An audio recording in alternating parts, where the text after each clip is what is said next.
Police work is tough. Take breaks. Talk to strangers. Okay, I'll just talk to this little girl. Oh, why have I started from there again? I remember talking to those guys.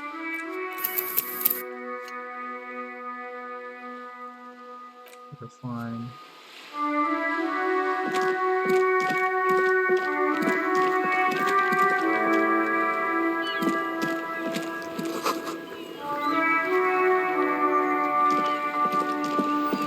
Is that the car I have crushed?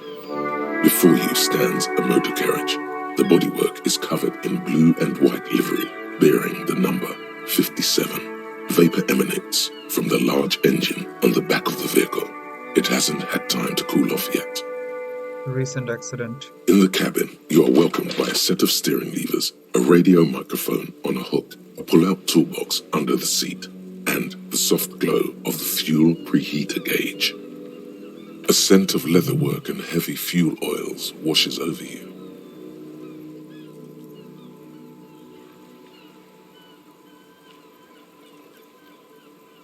The frequency tableau lights up, and the green button labeled Prime Line glows like a feline eye.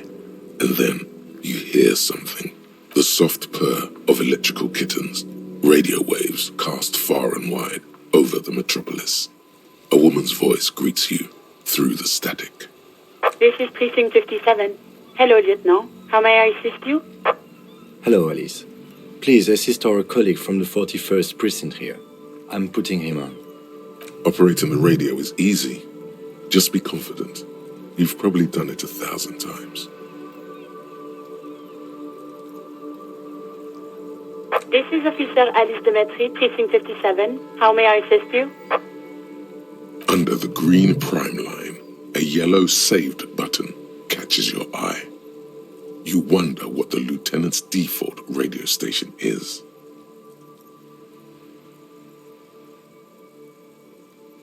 Just a second, officer. 10-2, 10-5. This is 41st. Come in. Over. 10-4. What's your status? Over. 10-18. 10-20. Over.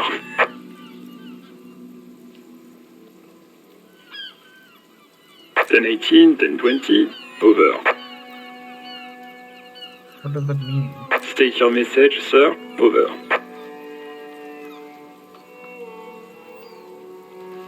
10-9, repeat message. Over. 10-4, message received. This is a very serious situation. I need to 10-22 the captain. Over. 1022, the captain. This sounds bad. Bad and scary. Like being called to the headmaster's office in school. Is it him? What does he want? Says he lost his badge and needs to report it. He what? He lost his badge? This is Communication Officer Jules Pidieu, sir. Over. You video. Okay. You mean your partner? Over. What is he saying? He's asking who you are. I'm his goddamn partner. It's your partner, Satellite Officer Wittmar, sir. Over. Did he lose his memory along with his fucking badge? Who lost his badge? Dick fucking Mullen. Who do you think? Definitely not Dick Mullen. It's Officer Dick Mullen from the bestseller Dick Mullen and the Lost Identity. Dick Mullen is not your name. It's the name of a fictional detective who would not lose his badge. Defend yourself. Immediately, they're laughing at you.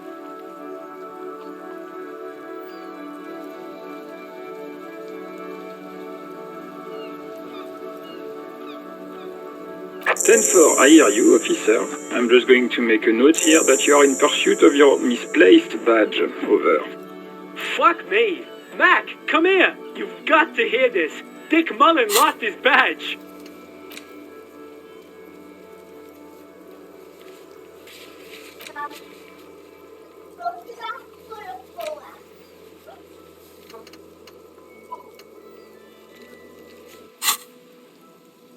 What's going on? Supercar Bear lost his... He lost his what now? His badge.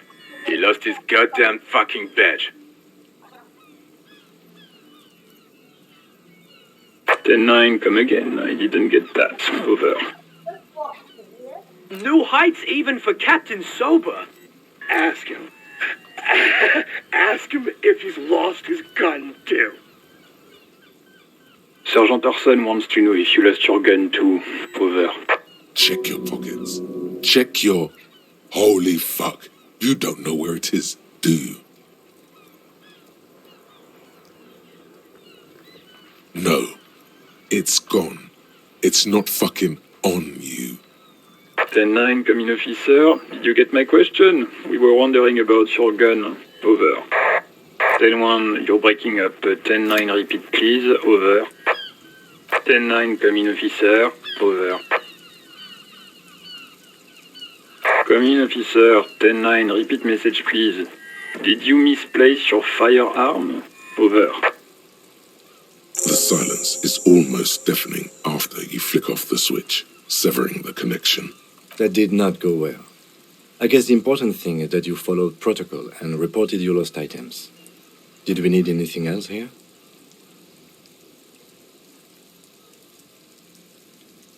A metallic drawer slides out from under the seat and clicks into place. The tools inside are neatly organized. Although I've played this kind of situation this bit before, but the interesting thing about this game is that it's playing out differently this time. So you can kind of like play it in many ways. Every time it will play out differently.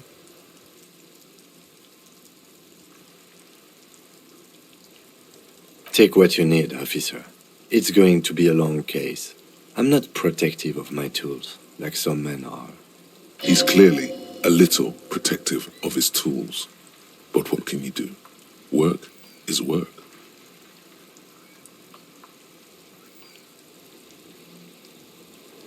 The pry bar feels nice and cold in your hand, heavier than you'd think. Cold and heavy, like truth. You feel like you're reunited with truth once more. Useful for opening all sorts of doors and lids. The handles are long and sleek. Snap, snap, go the cutters in your hand. You can do good work with these. Cut chains, locks, and ropes, especially belts. It's robust, weatherproof, and well-made. Police issue, blue. Lets you see things in the dark you would otherwise miss. The pull-out toolbox slides back into its nest. Preheater gauge casts a warm glow on the steering levers and the radio on its hook.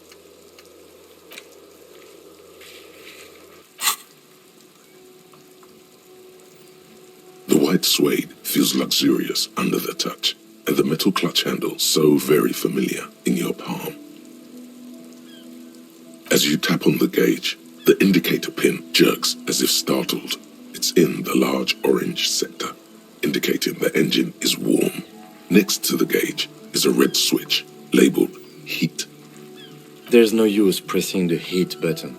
It won't start without the ignition key. Alternative translation. Don't even think you can drive my MC.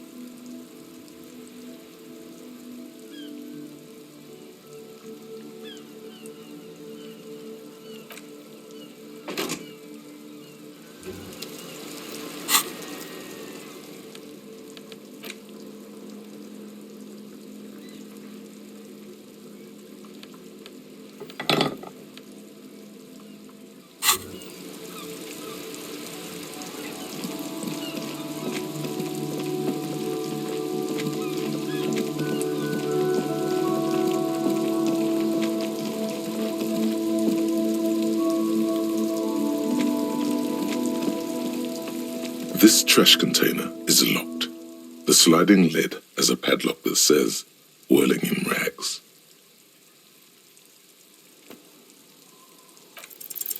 You stick the pry bar into the fissure beneath the lid and push down. It doesn't take much force. With a satisfying crack, the metal gives way. You can open the lid now. Don't. Maybe you shouldn't. Just the feeling. A warning from some part of you. The smell of rotten food rises to greet you. You see soggy cartons, dirty rags, and organic waste. We're just in time. This hasn't been emptied for over a week. You see milk and egg rest with one broken egg in it. Some pasta wrapper. Picking up the soggy packages somehow feels familiar. You've done this before. The movements are recorded in your elbows, the methodology in your fingers. You're used to this. No, searching for evidence in the trash. A box falls into pieces in your hands. Batiste Soleil cereal. There are plastic pasta packages below, and turbo noodles. Nothing of note, however. Among the threadbare kitchen towels, something catches your eye. A pair of denim trousers. As the legs of the slime-covered jeans begin to unspool from the garbage, a rank corpse smell fills the air. The victim's clothes? Cadaverine odor is faint. If these belong to the deceased, they were removed when he was still in the early stages of decay. Drop them in here, officer. Guitar-marked blue jeans. Pocket empty or emptied. He wore them with a belt, too. A white belt. The loops appear stretched, but the belt is missing. That's it. Do you see anything else in there? I have another bag here. Something slimy catches your eye. A drab, long-sleeved shirt, olive-colored, appears from the food waste, dripping with pus. This is a military-type overgarment. No label or serial number. This is the kind of rib-knit shirt that's worn over light armor to conceal it in an urban scenario. Anything more? The rest of the rags are just kitchen variety waste. A yellow old mug that catches your eye. But other than that... All right. We should go to Gart again and ask if he knows who put the clothes in the trash. It could be as simple as someone from the hostel cleaning the yard. Or that one. I'd advise against confronting that force.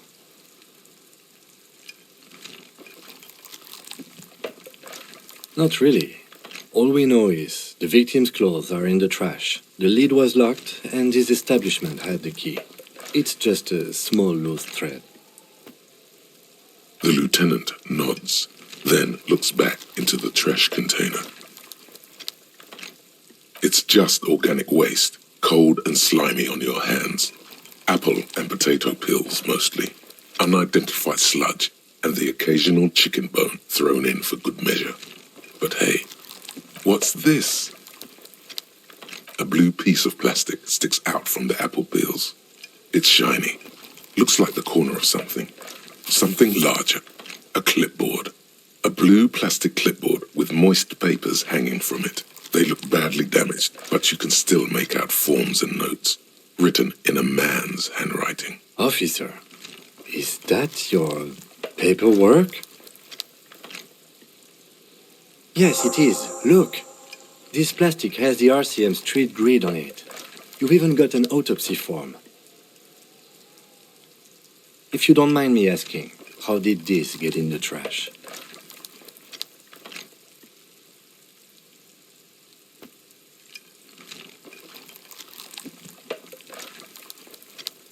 Boring. Try dangerous. You should do a thorough inventory of that. Be sure some has not fallen into the hands of the RCM's enemies, organized crime, or worse. Official notes sometimes contain informants' names, even undercover operatives. It would also not hurt to start taking notes on the case. Now, tell me what your eagle eyes see. Or are we finished? Some items, such as the ledger you found, are interactable. Go to your inventory and select the Interact tab to read your paperwork.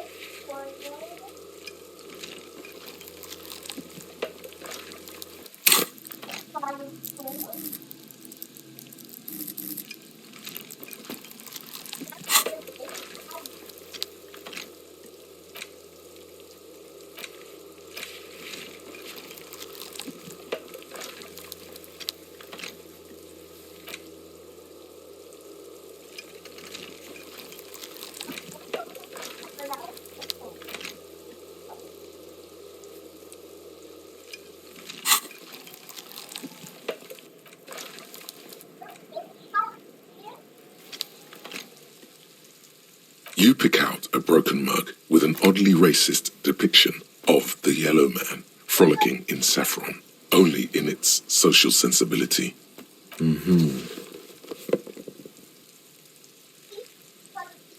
You've acquired an interactable item.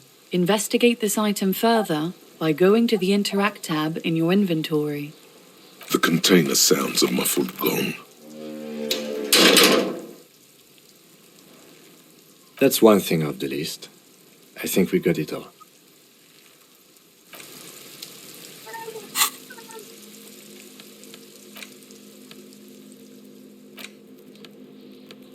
It's just a racist mug. What's there to read here? Not much. Oh boy, here we go. What are you going to say about a broken, tossed-away mug that you dug out of the garbage?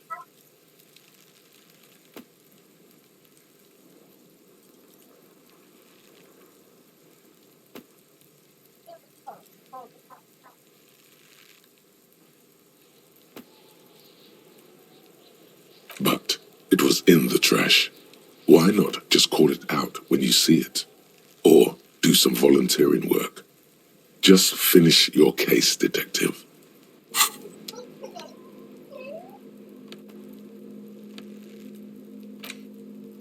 It's the ledger you found in the trash. A pitiful cabbage of white and yellow papers hanging from plastic board, barely held together by a metal clip. This sad display is made complete by the faint smell of urinal cleaner. There's a piece of toilet paper, or is it cleaning tissue?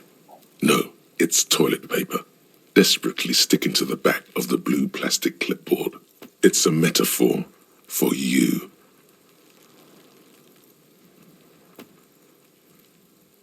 They're not exactly white. They're yellowed in patches by sunlight and alcohol, and covered in dense blue handwriting. Did I black out Ink for a escapes into watercolor patterns, reaching its tendrils across entire pages. The paper itself is checkered, with faint red lines forming short paragraphs. Once in a while, there's a red stamp that exclaims, "Case files commit to paper." The case files themselves are plenty. You count more than 100 sodden, crumpled up, earmarked pages falling apart in your hands. They appear to be sufficiently organized and extremely dense, if mostly illegible. Work, strife, poverty, the Jamrock Quarter. These are handwritten logs of investigations dating back to January 51, this year. The exact number is hard to estimate, due to missing pages and an odd naming convention. But there are at least 20, maybe 30 cases undertaken, not completed, mind you.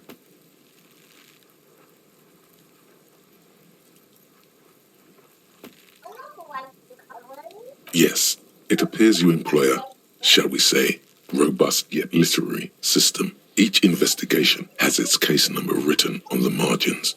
Yet, still more tellingly, most are accompanied by a name. Yes, all caps. One is called The Next World Mural. Another, The Square Bullet Hole Murders. Another yet, The Unsolvable Case. Others appear more light-hearted. The guys on a couch in an unexpected location, and the murder at the Ukar parlor. Even the rare article-free collapsing tenement. Murder features prominently throughout. You like this grimy murdering, don't you? Wish there was one in there about a drug then. You love those. Gets the blood pumping. It's going to take an effort to piece these case files together, but it can be done. Once you're done inspecting them up close.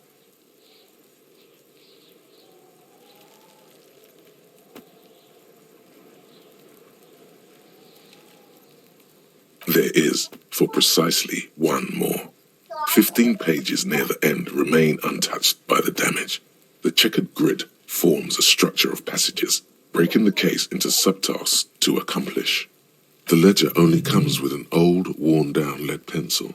It will do, barely. But onto the paper with a brash free hand, uncannily similar to the rest of the letters. The wording comes easily. It's almost robotically simple. A language developed for mental rigor and simplicity. Inspect the victim's body. Interview the cafeteria manager. A satisfying slash sounds across the paper. You're done, it seems to say. And you, and you. And a fuck you to you too. That last one cuts a slash right through the paper. Things to be done and things already done. The composition of reality. This is an extremely useful tool for a detective of the citizens' militia. Now all that remains is to name the case. No, actually. Any ideas?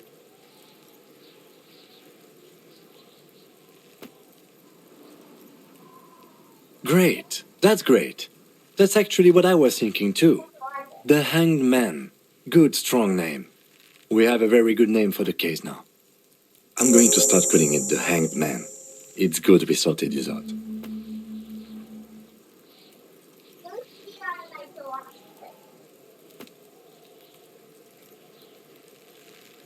Yes, how very childish of you. In your and my defense, almost everyone in the RCM uses the titular system, in addition to the official alphanumeric.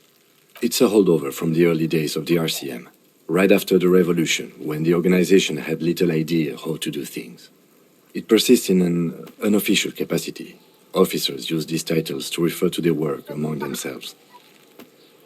Again, in your defense, I seem to have named one the man with the hole in his head. That was a real person. His death was real. Still, I named it that, to amuse myself. I pray his loved ones never find out. Rail spiked through the head. He died. It was a workplace accident. You don't exactly close them, so much as distance yourself from the smelly papers. They're a little further from your nose now. In the back, you see thin, translucent copy of paper. Some neon yellow, some bright red, all covered in boxes, like marching armies. These look like official forms, waiting to be filled out. 3. The topmost are misconduct fines. The middle ones are station calls. And the bottommost are field autopsy forms. Each is easy enough to make sense of. A monetary penalization ranging from 20 to 250 real. The rest of the stinking cellulose is much worse for wear. Being sandwiched between the board and the rest of the paperwork must have spared the fragile copy. It's made of dark blue plastic, hard enough to beat someone to submission with. The edges are rounded, however. The U4 size board feels thick and heavy in your hand. Light shimmers on its wet surface. On the back, you see the embossed letters, RCM. Something rattles inside, ever so lightly. Is there a hidden compartment? And something small inside? Light, made of paper or cardboard, or dried flowers perhaps? The plastic shimmers like lapis lazuli, but it is not see-through. You cannot see to its center. There's pain in there, if you want some. That much you know. With your hands, U4-sized pages hang from the clip screwed to the top of the board. Is not what you end up doing. You squeeze the plastic to slide it open, but nothing happens. Then you bend it some, then crack it. The goddamn thing is stuck.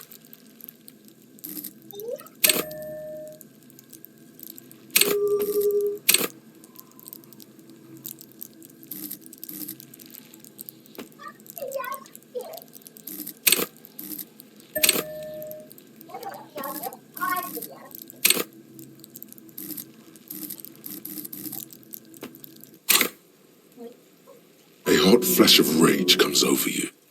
For a moment there, before it recedes, you feel as though you might just squeeze a tear of anger out of your duct. Makes you wonder, why?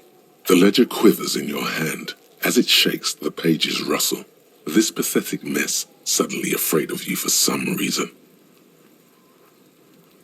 An aluminium block runs the width of the board, biting down on the paperwork.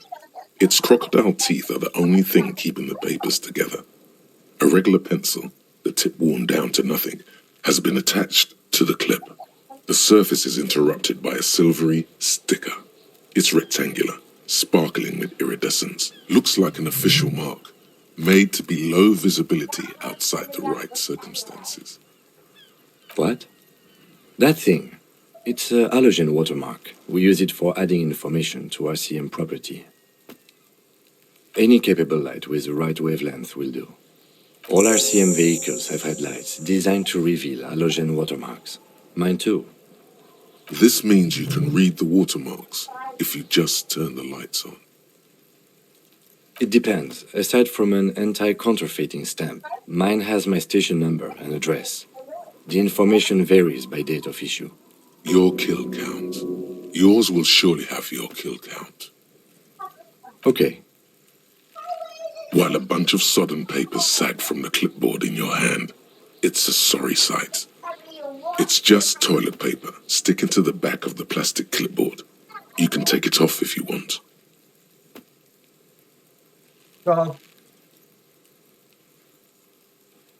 just turn my alarm with voice. Cool. If you want it to be kitchen tissue, it can be kitchen tissue. It's not though. It's toilet paper. Still wet, the toilet paper, I mean kitchen tissue, sorry, peels off the plastic easily. All you have to do is shake it off your finger and voila, the ledger now looks marginally better. The acidic stench of rotting food is rubbed off on the cellulose. It now forms the base of the experience. This base surrounded by a faint air of spoiled meat, the stuff of death itself, and then sprinkled liberally with the citrus zest of toilet cleaner. You know, like the bits they put into public piss bowls, probably called Fermi Discrete, or Axel, or something. At some point in its journey, the ledger has seen the inside of a public toilet. Your nose does not understand what it did wrong. It's proving to be harder than expected. You just don't have the intellectual rigor to patch the quilt back together. Try again later.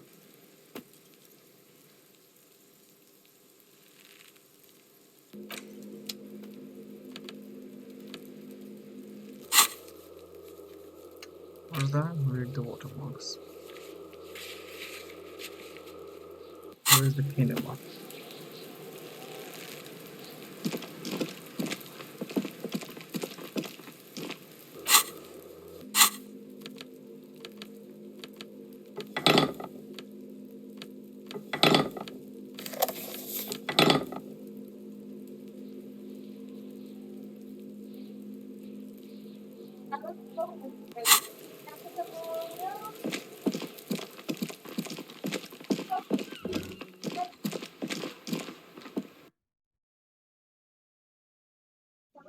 Oh, that was quick.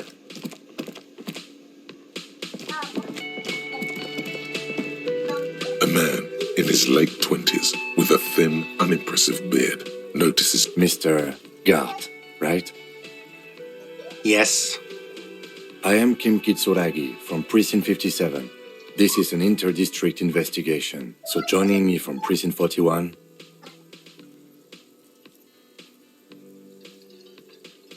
Right. Now, I know it took us a while to arrive at the scene. It also took you a while to call us and report the dead body. It was you who placed the call, yes? No, I only just got here. It was probably Sylvie who called you. She usually works the bar here. I'm only temporarily taking over her duties. Do you have her number? As a matter of fact, I do. This sounds like something you can use to call this Sylvie later. You said you just got here. From where? What, of Martinez? No, I live in Jamrock. I only sometimes come here to keep an eye on the place. This is just one of the many cafeterias I manage. But you still know your way around, yes? In case we need directions. Yes, I know where some things are, but as I said, I don't live here. I just used to work here. And I'm not going to start working here again, if that's what you think. I didn't imply that. Detective, I have everything. You?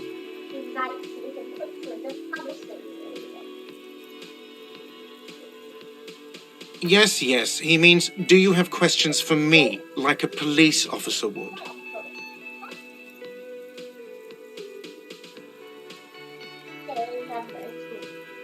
I don't know who killed him. I'm not the police. That's your job. The lieutenant turns the page in the little notebook he's been scribbling in. She went away because none of your business. Extra fine.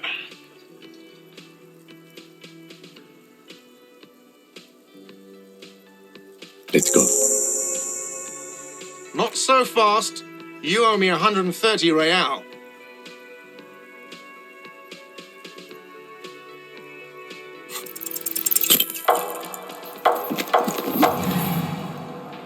One moment you're running like the wind, then you've suddenly turned around and are giving him the finger, furiously, with both hands.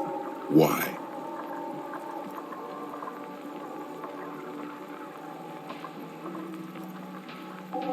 That's true, yes, and it's worrying. But let's not fixate on it. Look at that stupid bartender instead. He has no idea what's going on. You and your fuck you fingers floating in the air. Barkeep's got his mouth agape like an idiot. You showed him. Watch out! Oh no.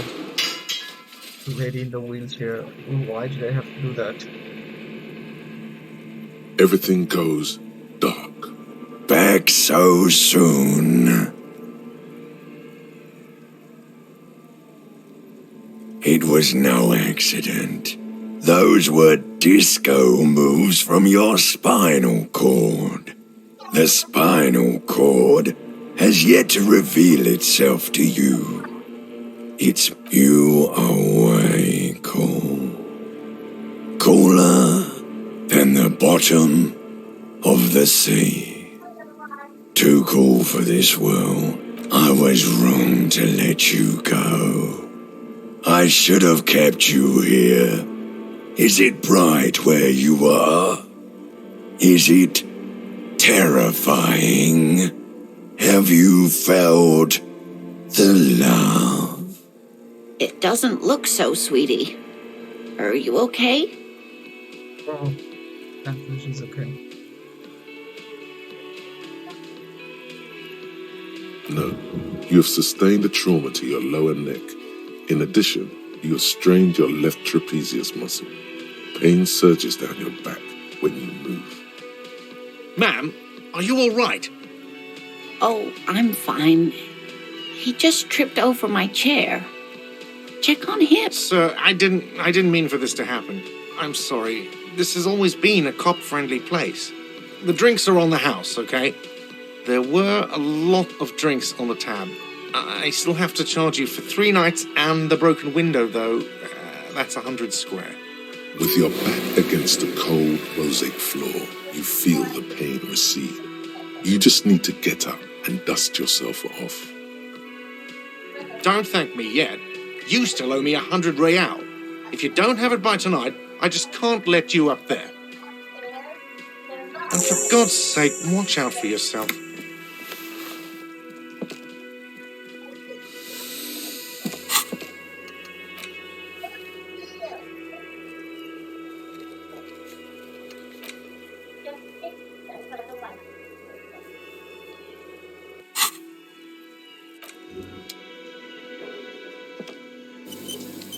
Yes? No response. He just arches his brow. Have you tried concentrating on something other than your personal affairs? There is a sudden, harsh edge to his voice, like he's tired of hearing about your personal affairs.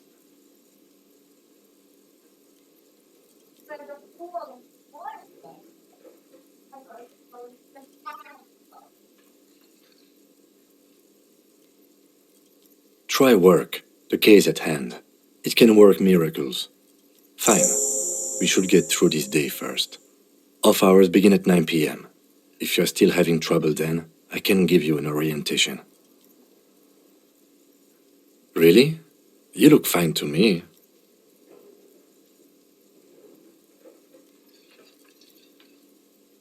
Focus on other people's troubles, not your own. That is a relief. Your heart beats twice like a fist. The serotonin deficiency makes your teeth clench. The lieutenant glances at his electronic wristwatch. A moment passes.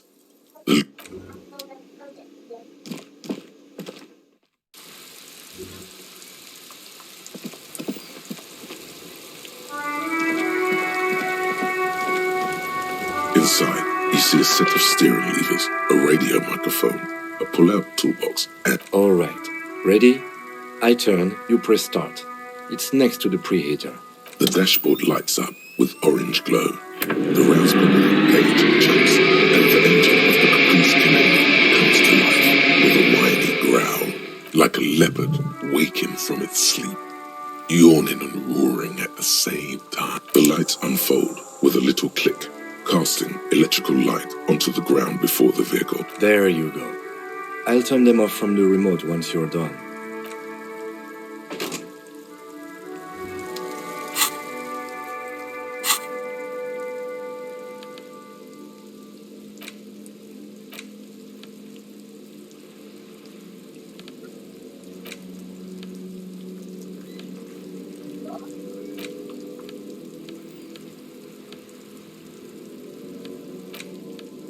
It's the ledger you found in the trash, a cabbage of papers hanging from the board, with the permeables drawer inside.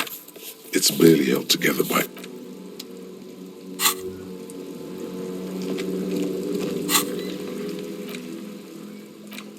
It's the ledger you found in the trash, a cabbage of papers hanging. Arson, petty theft, spousal abuse, handwritten logs on dozens of investigations that you don't exactly close.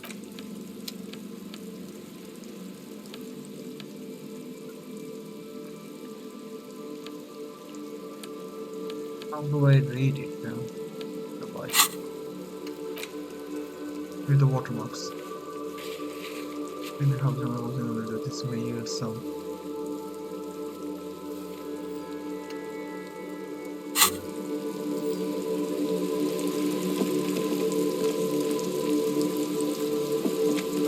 All around you, rain falls on the great city of Revachol. Rain drips from the eaves and floods the gut. The spring thaw must be here. The snow is looking up at the sky, cold water dripping from your hair. Grey sky like great battleships, clouds colliding with one another. Rain falls down on the world. Your shirt sticks to your chest. The shoulders of your disco blazer grow heavy. The cold finds its way in under your skin. You're not dressed for this weather. You should get an overcoat, or... This rain will not let up anytime soon. You should get a raincoat. There's a freight to the east. They sell them there. As you hold your ledger's clip under the headlamp, an iridescent hologram appears. A street grid and the veins of a great river. A familiar sensation washes over you. There she is. Revachol West. Around the borders of the watermark are dozens, no, hundreds of micro-perforations. The rectangular watermark is overlaid with the logo of the RCM, and yet the major arteries of Revachol are all recognizable. They shimmer in the Kanema's headlights. A rat brazenly darts past you and disappears amongst the stopped lorries. In the distance, a child somewhere shrieks.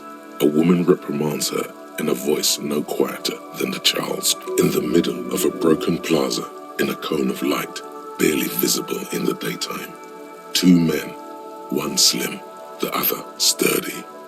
They are on the city stage, but only one of them knows his lines. Ah, Martinez. Let me see. Right here.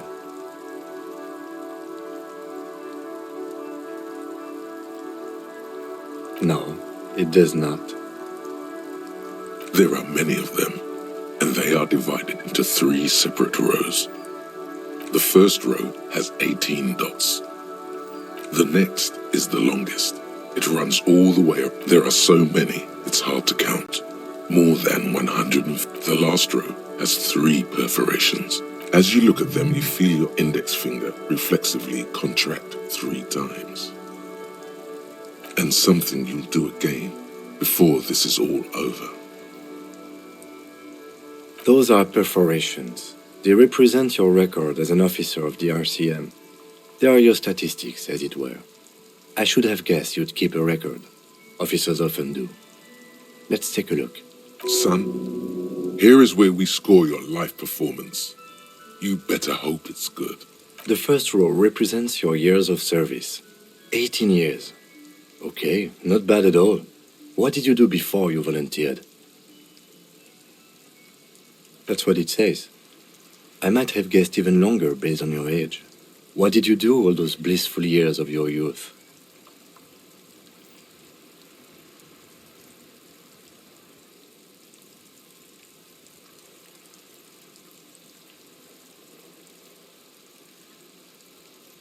No shame in working a regular job, detective. Sometimes after a long day of doing this, I even envy it. Let's move on, shall we? This next row, the one that wraps all the way around, is your number of closed cases. Closed is good. It means finished. You've got, let's see, wow, more than 200. It's quite a lot, even for someone who's been on the force for nearly 2 decades. Usually, clearing more than 10 cases a year puts you in the 90th percentile of all RCM officers.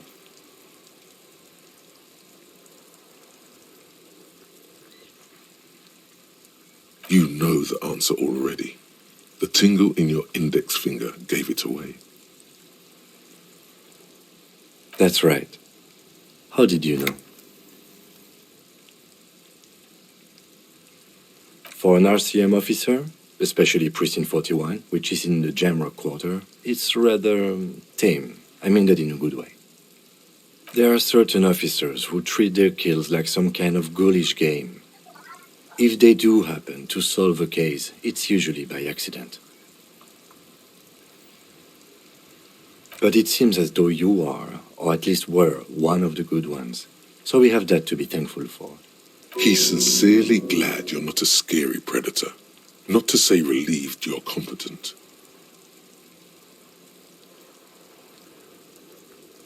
Yes. Everyone has their own method of coping. Some more effective or self-destructive than others. Personally, I find it helps to keep up a few hobbies. Oh, this and that. Let's not get into it now.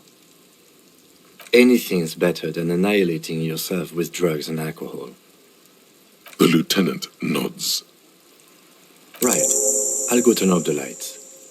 You can now see your statistics on your journal page, to the right of the task description.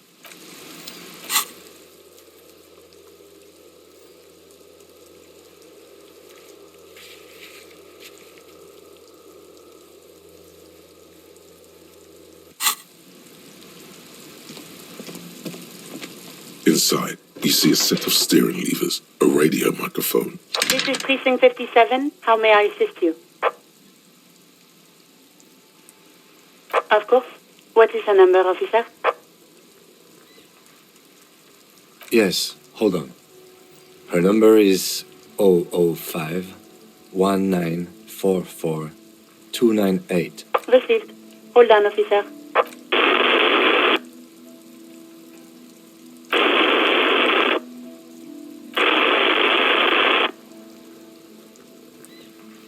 Lieutenant Kitsuragi slowly begins to tap a little rhythm with his right foot.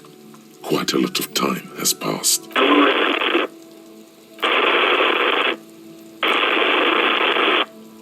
Officer, I have Sylvie Malaika on the line for you. Yes, hello?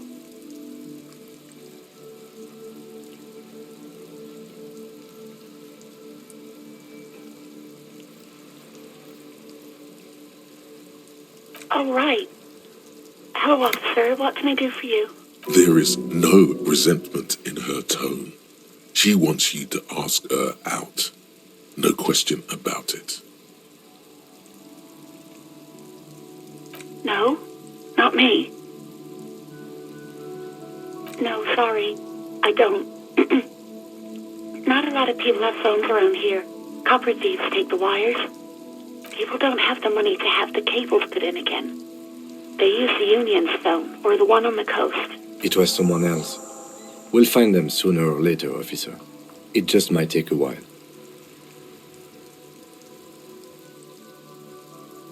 What? Of course it bothered me. But I thought the Union already knew about the court. No one calls the police.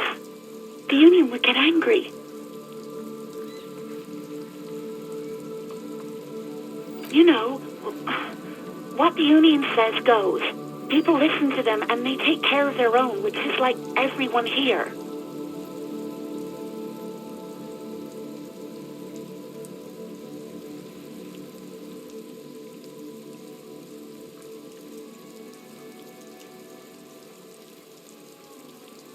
I don't know what to tell you, officer. I didn't call you because I didn't want to get in trouble with the others. With the Union. I'm sorry about that. Yeah, go on. Yes, I know who you are. You're a police officer. The law. Oh, no, I haven't, sorry. Real policemen have uniforms too, by the way. Where's yours?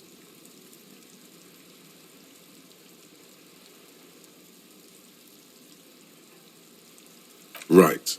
It's better to not ask too many questions, lest people start thinking you're a cop or something. Please, no. Not this again. Everyone saw your cool gun, detective. You were trying to impress some people with it. Everyone was eating and... Sounds like it's going to be bad. Do you really want to know? You were waving it around in everyone's face, begging them to describe it. You said it calms you, and then you started making suicide jokes. It got pretty graphic. People tried to back away from you, or even slip out of the door. But you screamed. I am the goddamned law, and you have to listen to me. You are all suspects in a murder investigation. No idea.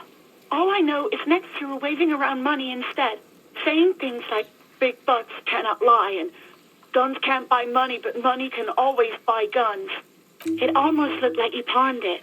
But believe me, I did not ask. Well, you tried to jam it down the toilet, sir, clogging it completely. After I had unclogged the toilet and retrieved the paperwork, I threw it out in the trash, thinking you didn't need it. I am sorry about that. Anything else, detective?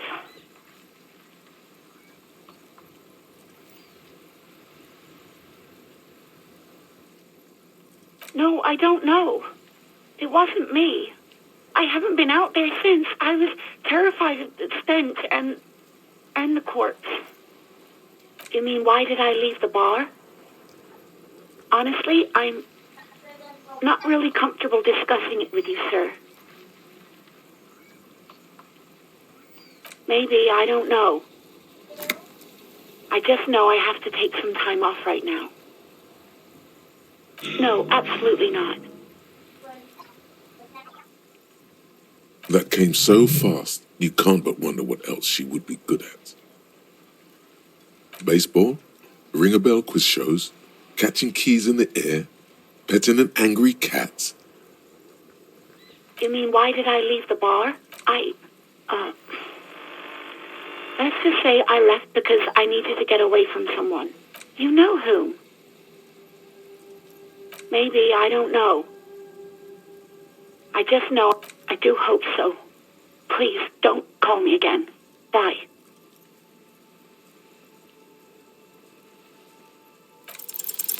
Yes, you have obviously done something to upset her at the Whirling in Rags, when she was still working there.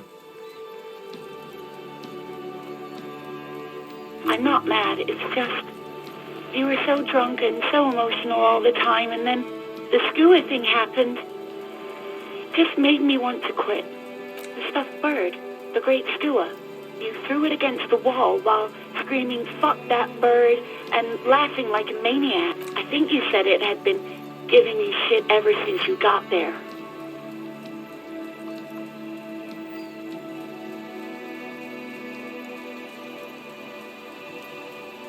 Didn't seem like you had fun doing it, though. Yes, obviously. You were the worst client I've ever seen. And I have seen so many assholes in this place. I've had sailors fighting, union guys grabbing my ass, kids stealing booze. Once a guy was glued to the karaoke machine every night for 2 months. But you... well, you were worse than all of them. Honestly, you were getting borderline aggressive. Even about little things like not turning down the volume at 3 a.m. I even liked one of those songs you kept listening to on repeat. No more. I hate it now. We Go On by the O.O. I can't listen to it anymore. You've turned it into a parody. To hell with that song. Then there was your room. Your project. An experiment to see how bad it can get in there. I tried to send the cleaner, but you wouldn't let me. Threatened to make me understand. I had no idea what you meant, and I don't want to know. And then you screamed something about being the most boring person alive and how everyone leaves you because you're just so boring. And then I had to deal with your toilet, the one you clogged with police documents, causing water damage downstairs in the kitchen. I won't even mention you waving your gun around, harassing customers, threatening to sing karaoke, threatening to kill yourself. No, you really weren't. You were simply the worst.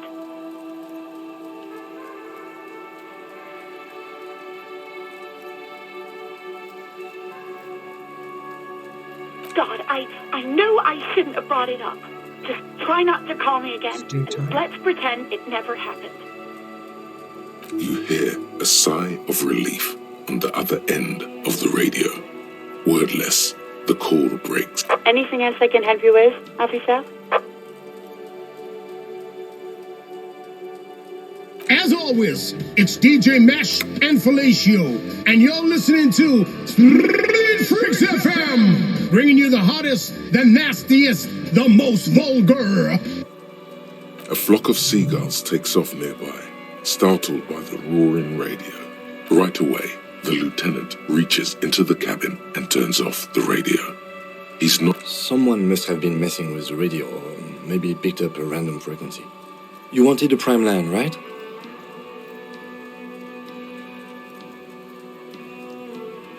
This is Precinct 57. How may I assist you? 57's over and out. In the cabin, you see a set of steering levers, a radio on a hook, a pull-out toolbox. That's nice.